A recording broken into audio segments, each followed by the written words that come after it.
Nasa 5 km na tayo. Oras 24 minutes.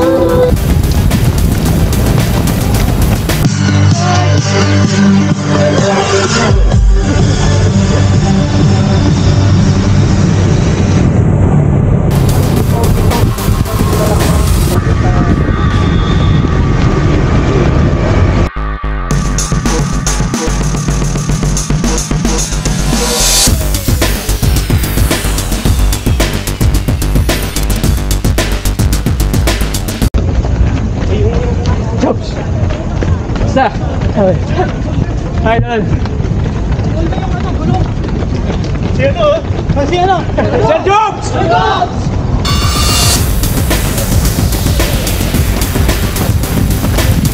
Guys, nasa 10 km na tayo.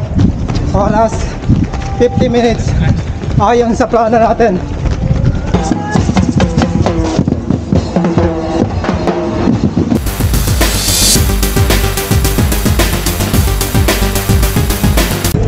May isang bowler na. Palatandaan na naka isang loop na tayo. Oy. Guys, nasa 20 km na tayo. Oras 1 hour and 43 minutes. Guys, ito yung Jones Bridge. Medyo mataas ito. Bali, 6 na balik kami dito. Kaming mga 42 km category. Maraming naglalakad at nauubusan dito.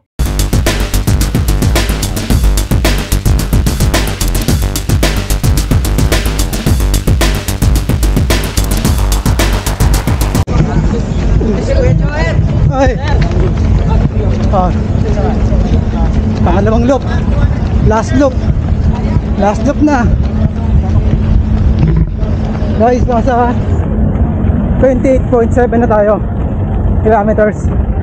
Oras 2 hours and 33 minutes. Dito nagsimula ako mag-struggle dahil hindi ko alam, hindi ko maintindihan bakit sumasakit yung sikmura ko. Guys, nasa 33 kilometers na ako nito. Oras 2 hours and 59 minutes. Tuwang-tuwa pa naman ako dito dahil ito yung plano ko, na makuha yung 33 kilometers sa loob ng 3 hours. Pero bakit sumasakit yung sikmura ko?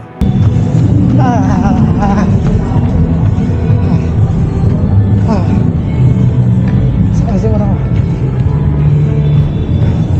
Humihina yung boses ko. Siguro ako. Kailangan ko ilakad, hindi ko pwedeng parasan.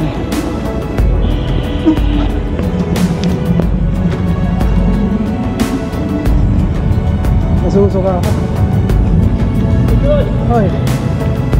Pinipilit kong tumakbo dahil kaya pa naman ang paa ko at legs ko.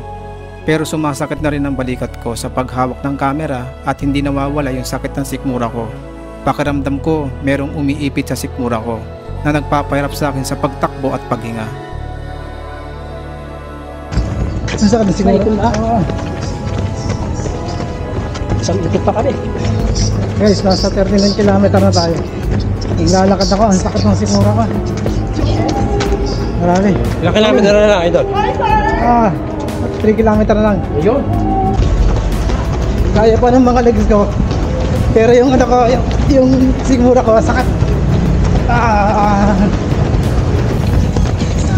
Last push. Nasa 41 km na kami. Hindi ako makapagsalita. Sakit ng sikmura. Ang marathon, napaka-misteryoso niya. Lalo na kung kukunin mo ito ng sub 4. Hindi mo alam at hindi ka nakakasiguro kung ano ang mangyayari o anong resulta mo sa pagtakbo ng sub 4 marathon. Ang importante nito, pinagandaan at nirespeto mo ang distance na marathon.